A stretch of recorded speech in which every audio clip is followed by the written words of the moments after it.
Graça e paz, que bom nós podermos ter essa oportunidade nesse domingo, um domingo tão importante para o cristianismo, para a igreja, a celebração da Páscoa, e nós faremos menção disso logo mais em oração. Eu quero desejar a você e toda a sua casa, toda a sua família, um excelente momento, que nós possamos juntos meditar na exposição do texto bíblico de logo mais. Mas antes, eu quero te convidar a você conhecer um pouco mais da Igreja Cristã Evangélica em Curitiba. Então, aqui na descrição desse vídeo, nas legendas, nós vamos colocar o site icecuritiba.org. Acesse lá, você vai conhecer um pouco mais da nossa história. E também a todas as nossas redes e mídias sociais, Instagram, o Facebook e o nosso podcast que está também no Spotify e você pode encontrar também no YouTube, tá bom? Que bom poder contar com a sua audiência, de caminharmos, de estarmos juntos, ainda que nesse momento de pandemia, de tanta quarentena e isolamento. Que bom que nós possamos estar juntos nesse momento. Tá? Também tem um pedido e uma orientação a você. Se você entende e deseja fazer parte e contribuir de forma financeira para a plantação da igreja aqui em Curitiba, aqui na legenda dos vídeos, na descrição, nós iremos colocar um contato e você pode escrever para nós, mandar uma mensagem e nós encaminharemos para vocês algumas orientações para esse desejo, para esse período que nós estamos vivendo aqui enquanto igreja em plantação. O desejo do meu coração e a minha oração é para que todos nós possamos estar juntos, caminhar juntos durante todo esse período, onde a Igreja Cristã Evangélica de Curitiba está sendo plantada, onde outras igrejas estão sendo plantadas, onde a missão de Deus para as nossas vidas continua, não está parando, ela está indo em frente. A terra passará, teu amor não mudará, pois tua graça é pedra angular. Morto levantarás, tu sempre brilharás, a escuridão não prevalecerá. Por tudo que és, respondemos a ti em amor, cantamos Deus, Jesus te amamos, como te amamos, nossos corações, Senhor, oro a ti,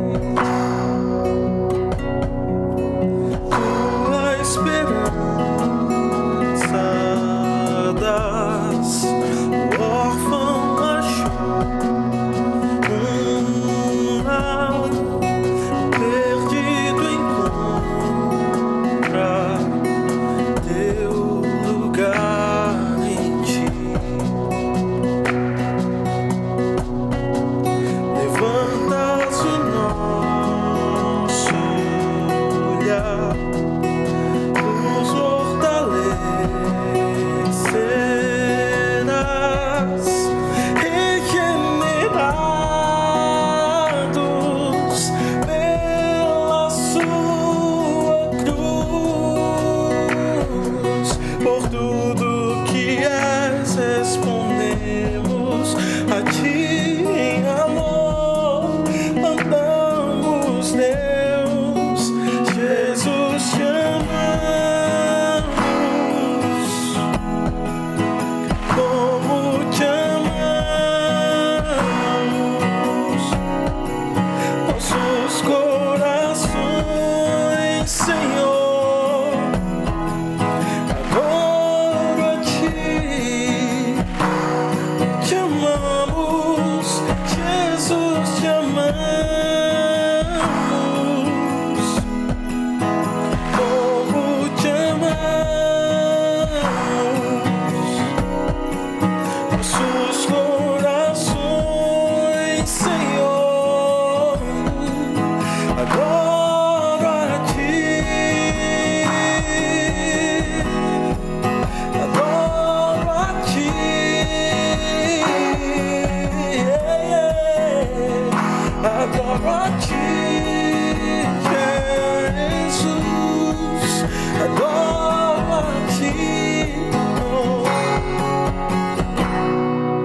Nosso afeto e devoção rendemos aos seus pés, ó Jesus. Nosso afeto e devoção rendemos aos seus pés, ó Jesus. Nosso afeto e devoção rendemos aos seus pés, ó Jesus. Nosso afeto e devoção rendemos aos seus pés, Jesus. Te amamos,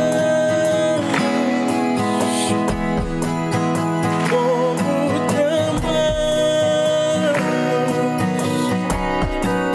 nossos corações, Senhor, adoro a Ti, Jesus. Te amamos, oh, oh, como te amamos, Jesus. Nossos corações, Senhor, adoro a Ti.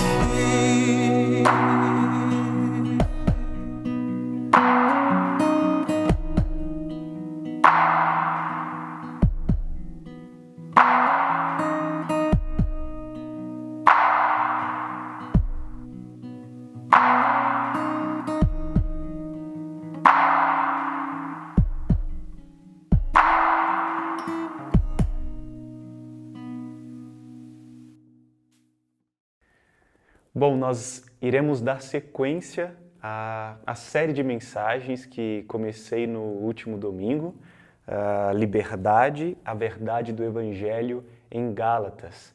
E hoje, a segunda mensagem, eu quero compartilhar com você a incrível, a maravilhosa graça do nosso Deus que foi derramada sobre nós, sobre as nossas vidas. E nós vamos ver como é que foi isso através do testemunho do apóstolo Paulo.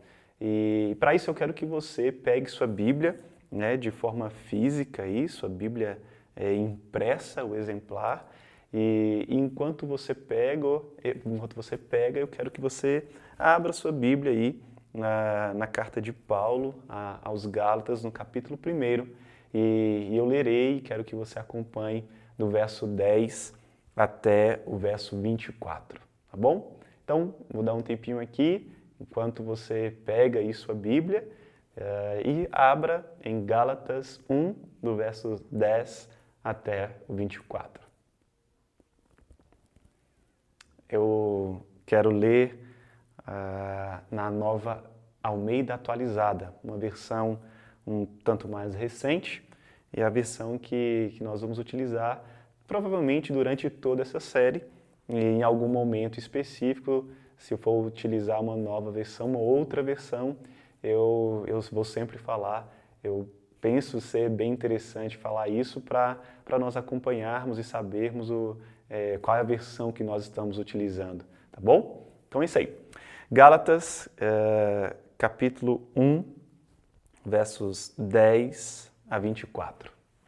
Por acaso eu procuro agora o favor das pessoas ou o favor de Deus? Ou procuro agradar pessoas? Se ainda estivesse procurando agradar pessoas, eu não seria servo de Cristo. Mas informo a vocês, irmãos, que o Evangelho por mim anunciado não é mensagem humana, porque eu não recebi de ser humano algum, nem me foi ensinado, mas eu o recebi mediante revelação de Jesus Cristo. Porque vocês ouviram qual foi, no passado, o meu modo de agir no judaísmo, como de forma violenta eu perseguia a Igreja de Deus e procurava destruí-la.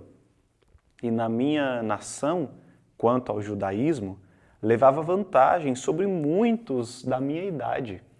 sendo extremamente zeloso das tradições dos meus pais. Mas, quando Deus que me separou antes de eu nascer e me chamou pela sua graça, achou por bem revelar seu Filho em mim, para que eu o pregasse entre os gentios, não fui imediatamente consultar outras pessoas. Nem fui a Jerusalém para me encontrar com os que já eram apóstolos antes de mim, mas fui para as regiões da Arábia e voltei outra vez para Damasco. Passados 3 anos, fui a Jerusalém para me encontrar com Cefas e fiquei 15 dias com ele. E não vi outro dos apóstolos a não ser Tiago, o irmão do Senhor. Ora, a respeito do que estou escrevendo a vocês, afirmo diante de Deus que não estou mentindo. Depois, fui para as regiões da Síria e da Cilícia, e eu não era conhecido pessoalmente pelas igrejas da Judéia, que estão em Cristo. Ouviam somente dizer: aquele que antes nos perseguia, agora prega a fé que no passado procurava destruir. E glorificavam a Deus a meu respeito. Senhor Deus, obrigado por esta manhã. Obrigado, Senhor, por essa tarde, por essa noite, o momento que cada um na sua casa estiver ouvindo, assistindo, no seu trabalho, essa mensagem. Senhor, um domingo de Páscoa como esse, e nós queremos ser gratos pela mensagem do Evangelho de Jesus Cristo, o único e verdadeiro Evangelho. Pai, o texto foi lido e eu peço que o Senhor abençoe esta exposição. Cada pessoa que está ouvindo agora, seja lá qual for o lugar que ela estiver, que o Teu nome seja glorificado nesse momento e vidas sejam transformadas para a honra e glória do Teu santo nome. Sê conosco, fala conosco, por Jesus. Amém. Bom, a incrível graça, a segunda série ou a segunda mensagem dessa série, Liberdade, a verdade do Evangelho em Gálatas. É um momento muito interessante. Nós iremos finalizar agora o capítulo 1, a exposição do capítulo 1, e nós vemos que Paulo começa a fazer uma confrontação daquelas pessoas que o questionaram lá no versículo 7. Alguns. Mas que alguns são esses?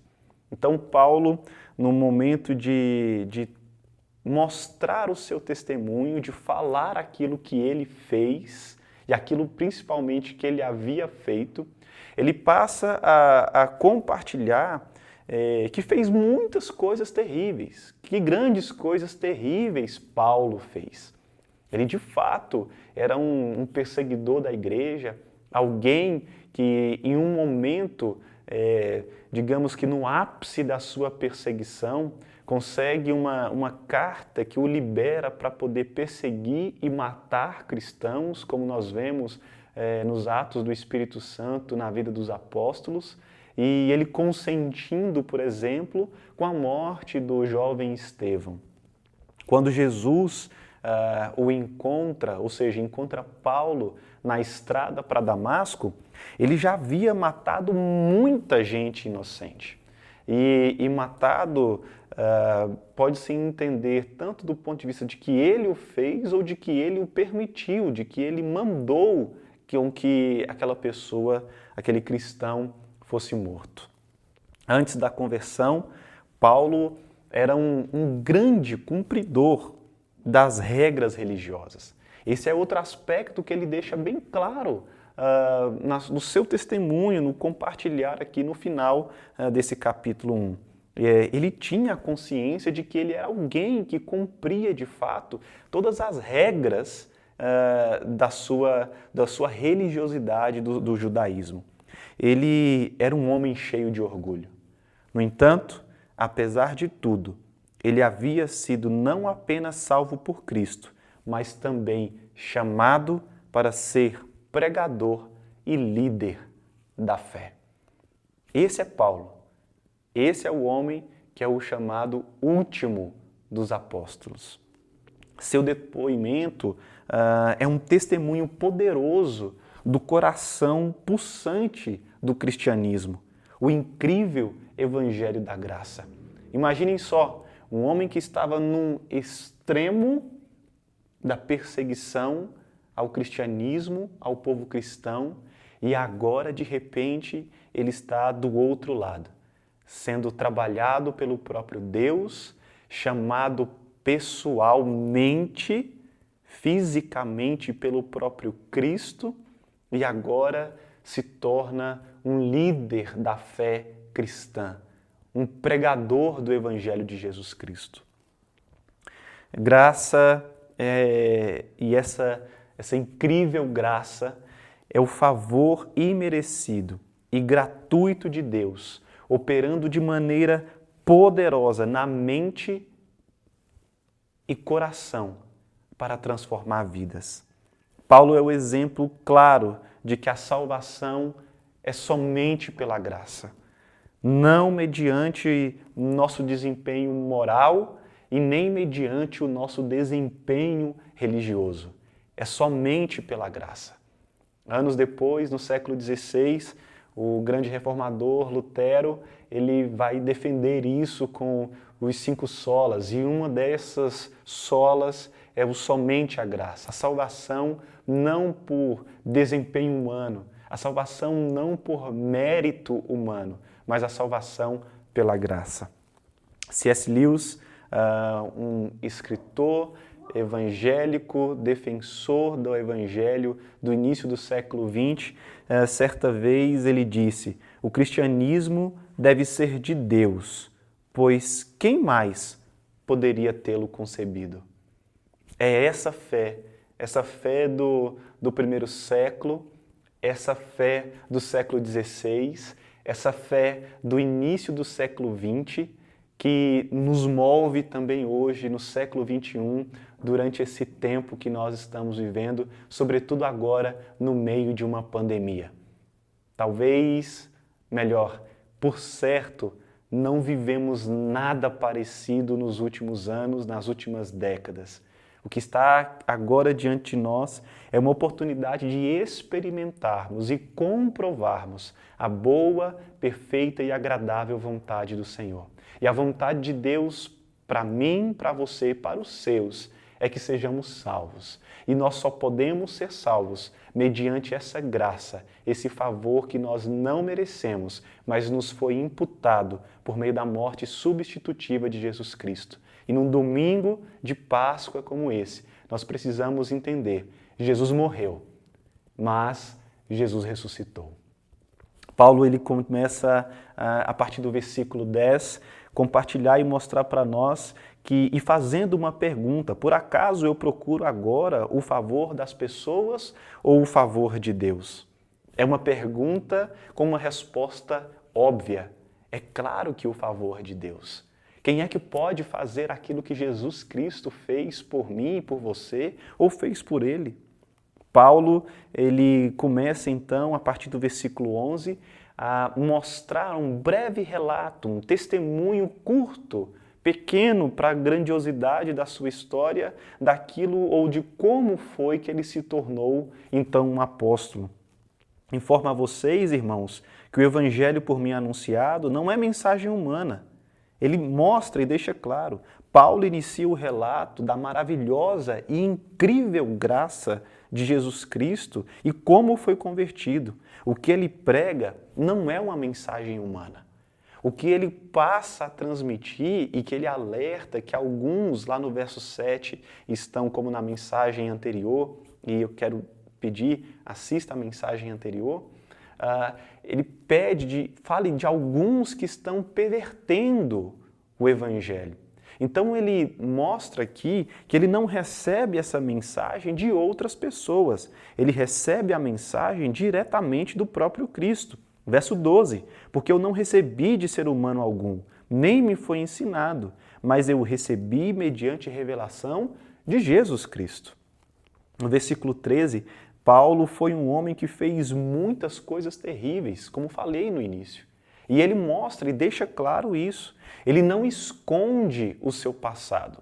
Ele não tenta encobrir aquilo que ele fizera, até porque, mesmo à época, não era possível. Não tinha como ele esconder aquilo que ele estava fazendo ou tinha feito, porque a fama dele o precedia. Ele era extremamente zeloso, um perseguidor da igreja, alguém que matava cristãos ou permitia que cristãos fossem mortos sem aparentemente estar fazendo nada de errado, a não ser professar a sua fé em Jesus Cristo. Veremos que tudo isso que Paulo viveu, que Paulo fez, foi nada mais do que algo usado por Deus para poder quebrantar a vida de Paulo. E é isso que nós entendemos e vemos aqui. O verso 14, mesmo com todo o seu zelo, nada lhe permitira se acertar com Deus. Olha só o verso 14. Na minha nação, quanto ao judaísmo, levava vantagem sobre muitos da minha idade, sendo extremamente zeloso da tradição dos meus pais. A tradição oral dentro do judaísmo era uma coisa muito certa. O pai sentava junto com o seu filho e ensinava ele, mostrava para ele aquilo que tinha acontecido com seus antepassados.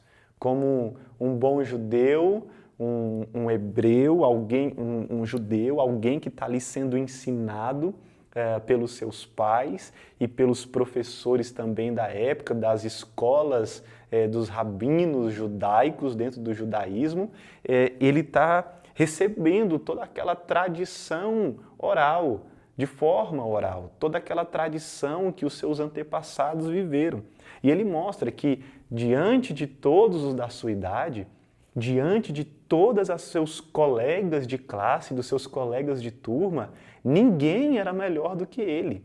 O seu zelo extremo, a sua capacidade de memorizar a Torá, de memorizar os primeiros livros da Bíblia, a sua capacidade de chegar diante da sinagoga com homens, anciãos, com pessoas doutas, estudadas, letradas no texto sagrado, ele mostrou que ele poderia fazer aquilo, que ele poderia estar ali e de que ele era de fato melhor do que todos os outros, mas que tudo isso, todo esse desempenho, levando a sua juventude, levando a sua idade adulta, todo esse desempenho era simplesmente Deus preparando ele para a obra que o próprio Deus faria nele e através dele.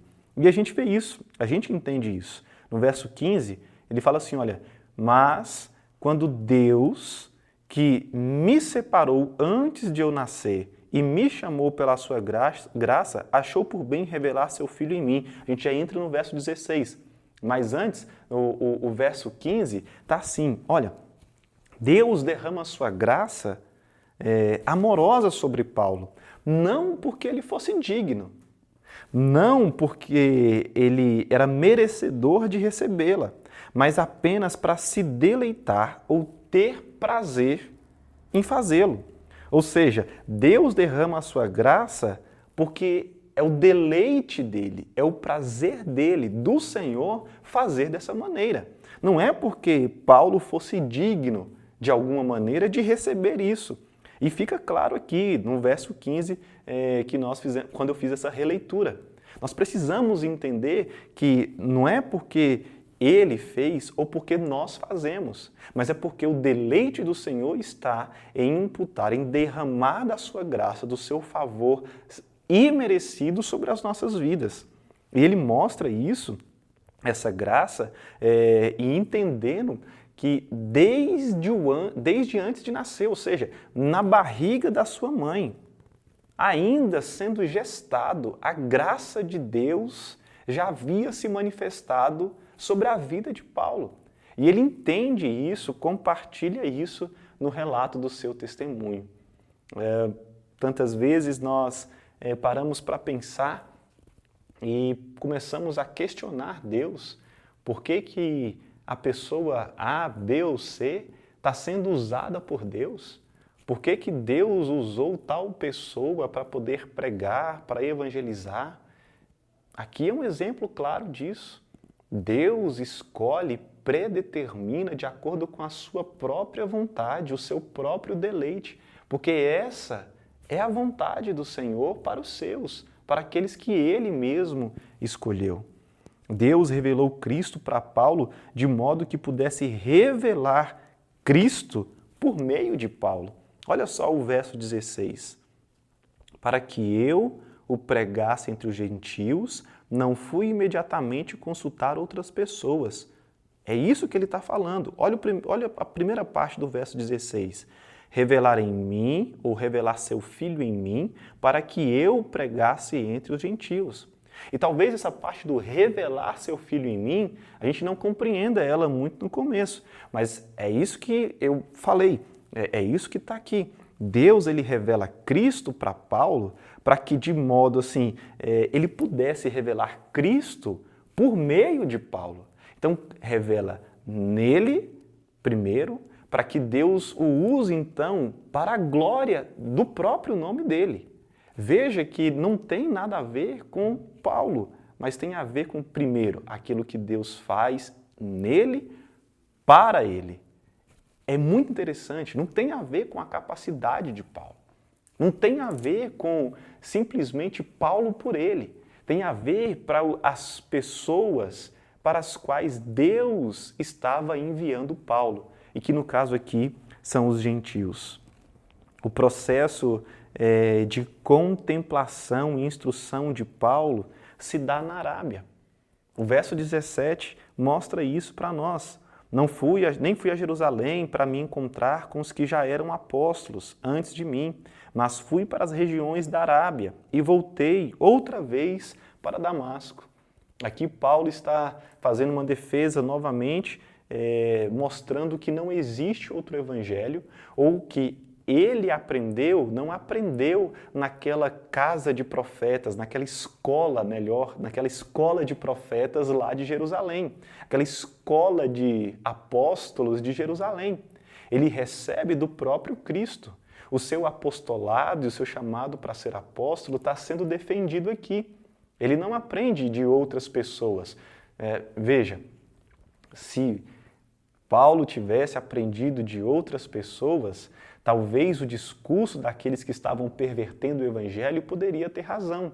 Ou seja, se você aprendeu de outras pessoas, essa é a sua interpretação, esse é o seu modo de ver. Mas como você aprendeu, ou como ele aprendeu do próprio Cristo, então aquilo que ele está pregando é completo, é único, é verdadeiro. E a sua mensagem não destoava, ou seja, não ia de frente, não confrontava com a mensagem que os outros apóstolos, também chamados por Jesus Cristo, estavam pregando. Pelo contrário, elas convergiam. E Deus mostra isso para Paulo por meio de Jesus Cristo, e Paulo entende essa mensagem. O processo de Paulo na região da Arábia, 3 anos, volta a Damasco, não é um processo simplesmente de instrução, de ensino, mas é um tempo, um momento que Paulo para poder contemplar. É um tempo que Paulo para poder ser desconstruído do seu orgulho, ser desconstruído daquilo que era pessoal, daquilo que era humano, do seu ego, da sua vaidade. Então ele para durante esse tempo para poder entender tudo aquilo que Deus tinha preparado ele durante todos aqueles anos em que ele foi um perseguidor da igreja.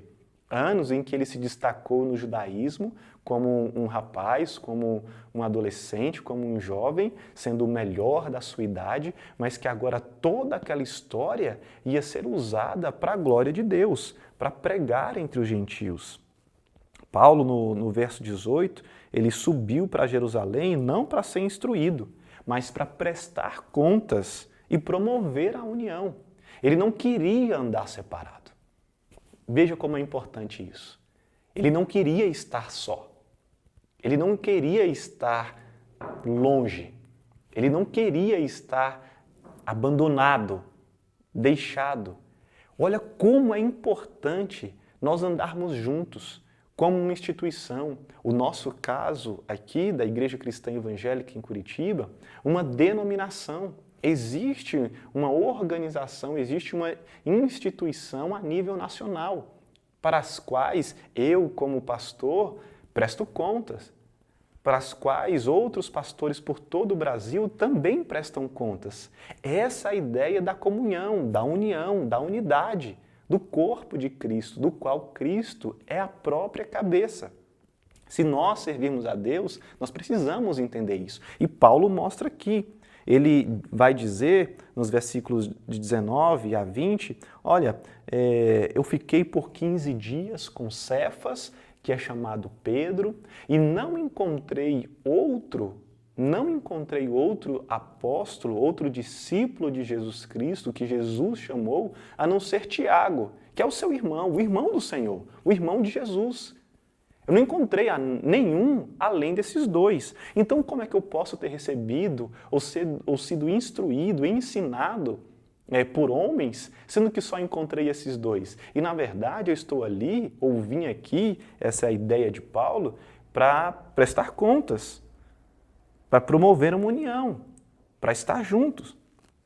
A verdade do verso 20, ora, a respeito do que estou escrevendo a vocês, afirmo diante de Deus que não estou mentindo.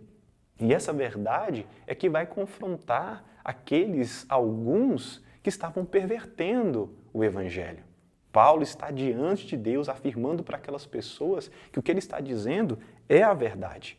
A verdade, o caminho, a vida, que é o próprio Cristo. E é desse Cristo que aparece para Paulo no caminho da estrada de Damasco que ele vai entender, que ele vai compreender, que ele vai passar a viver e viver de forma muito intencional, de uma forma extremamente poderosa, como uma dinamite, como uma bomba que está explodindo agora. E as pessoas vão passar a ouvir aquilo que ele tem a dizer. Uma primeira coisa que eu quero deixar para você.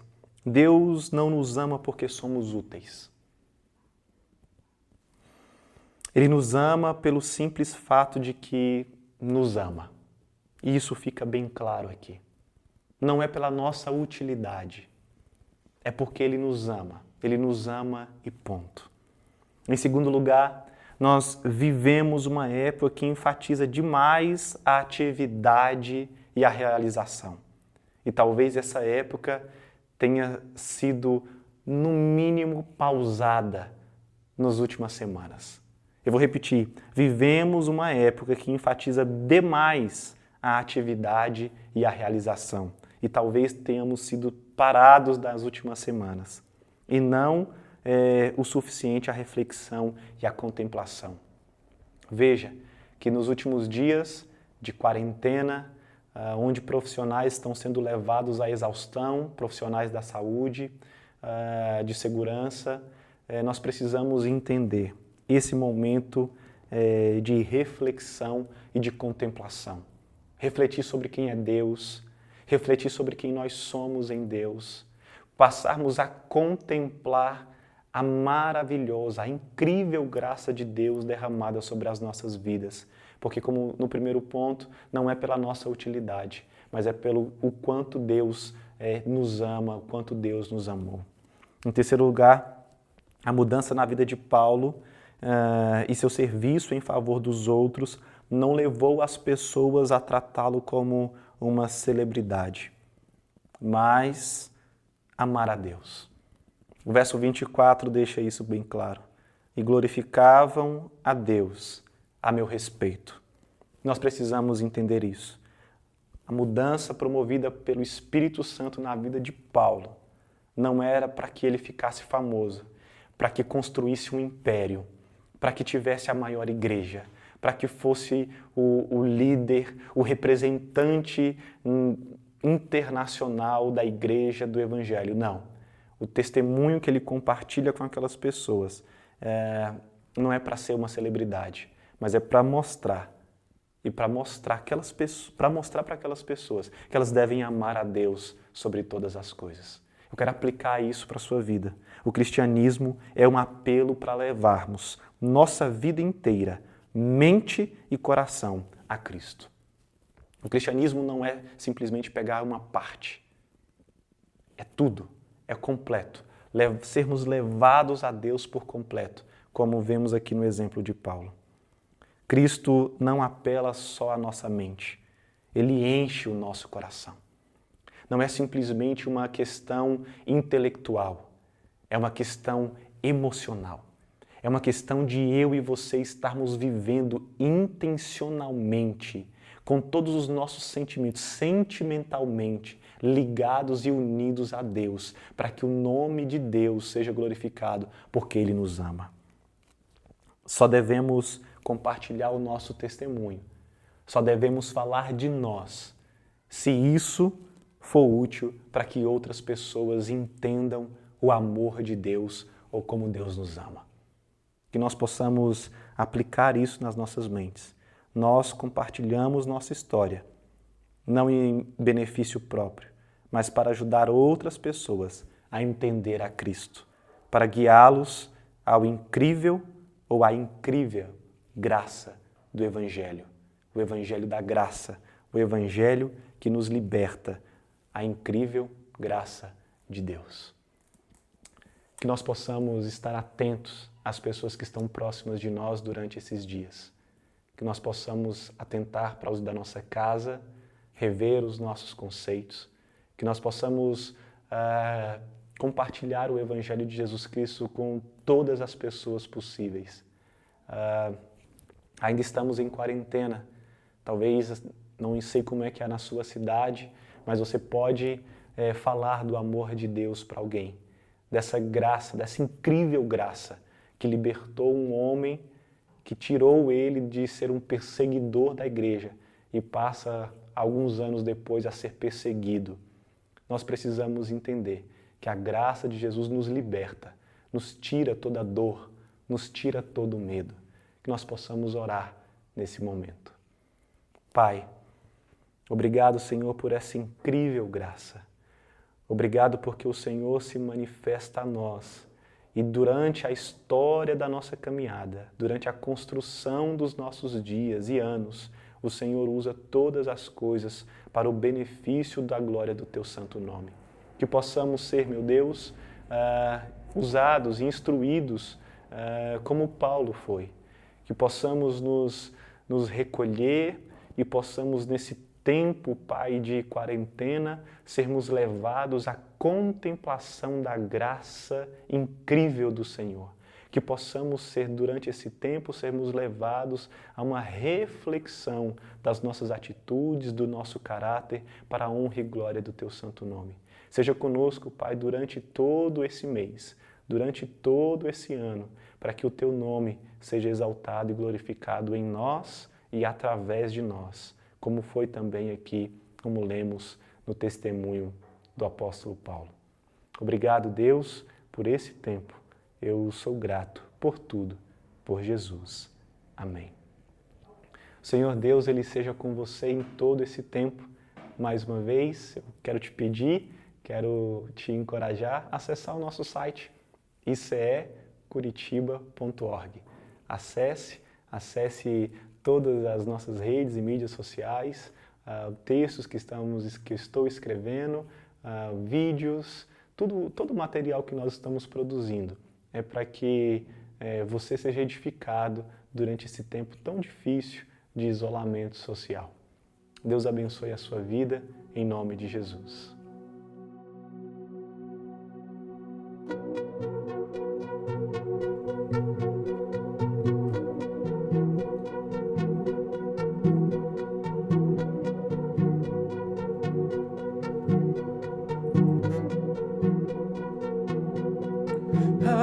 Aleluia, ao Rei pra sempre. Aleluia, nunca nos deixará. Aleluia, os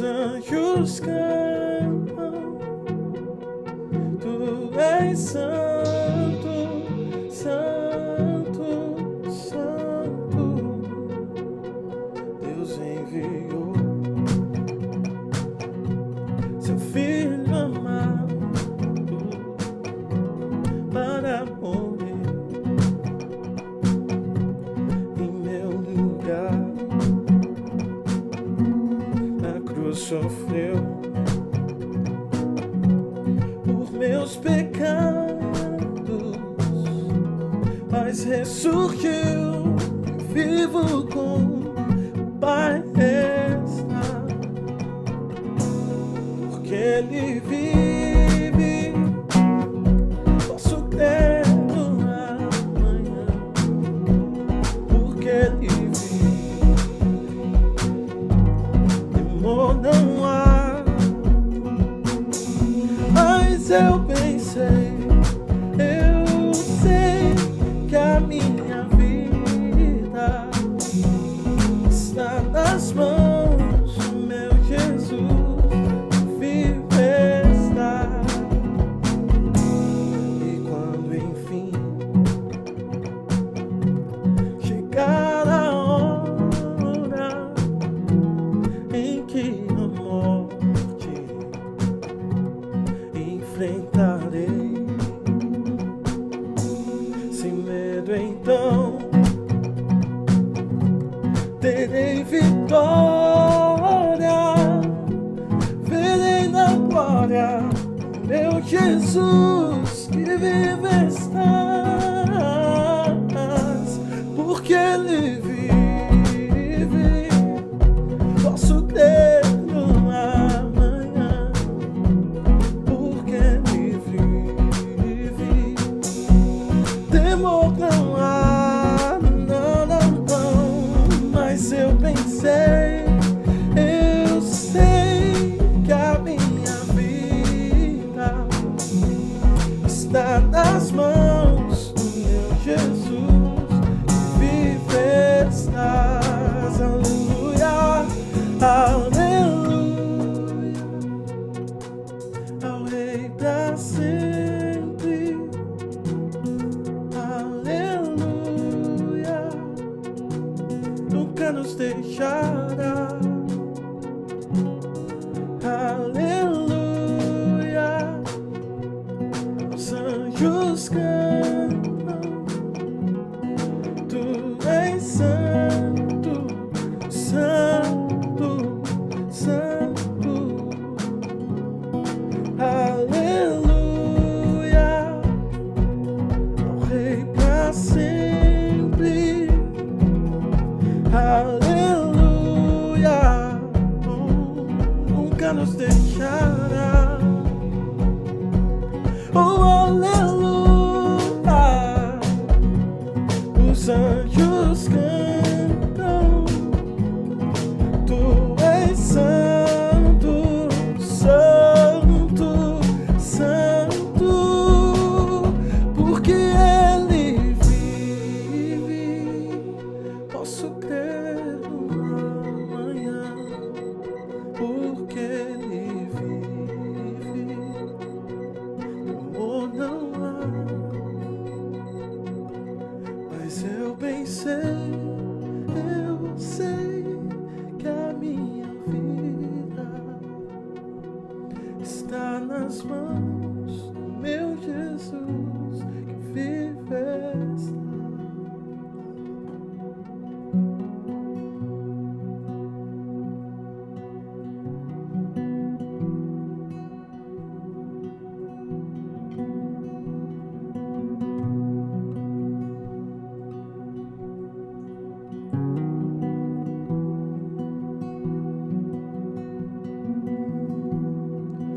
Ele é a imagem do Deus invisível. Ele é Senhor sobre a criação,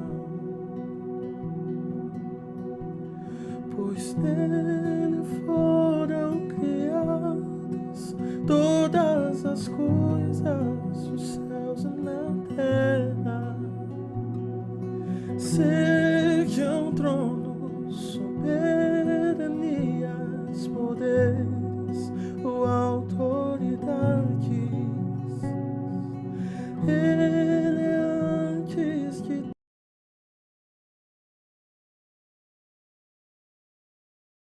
tudo e a todos sustenta. pela palavra, pois foi do agrado de Deus que em tudo Ele tenha supremacia.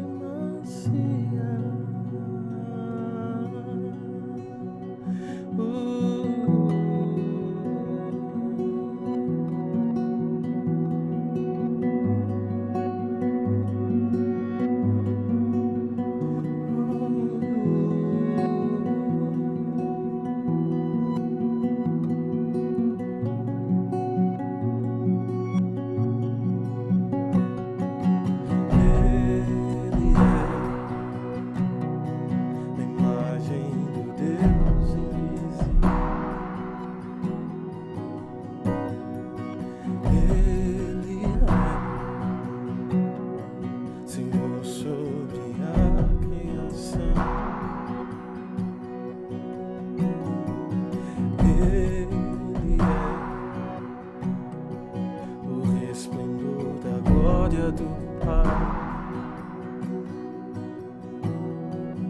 Ele é a exata expressão do seu ser,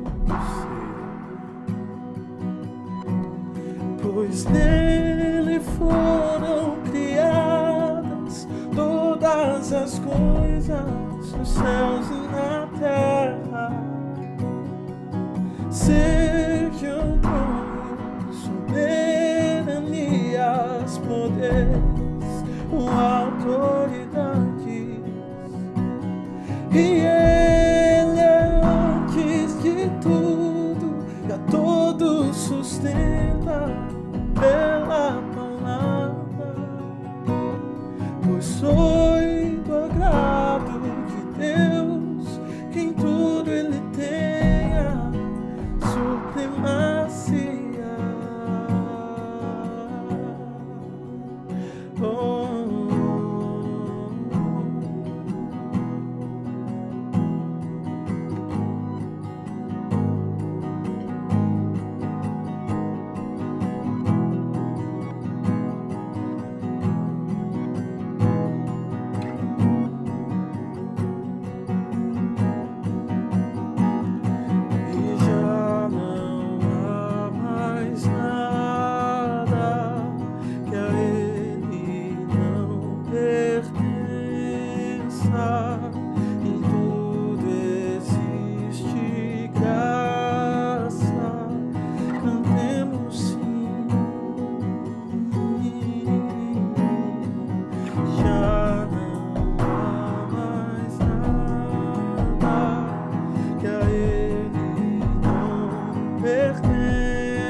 Ele é Senhor sobre a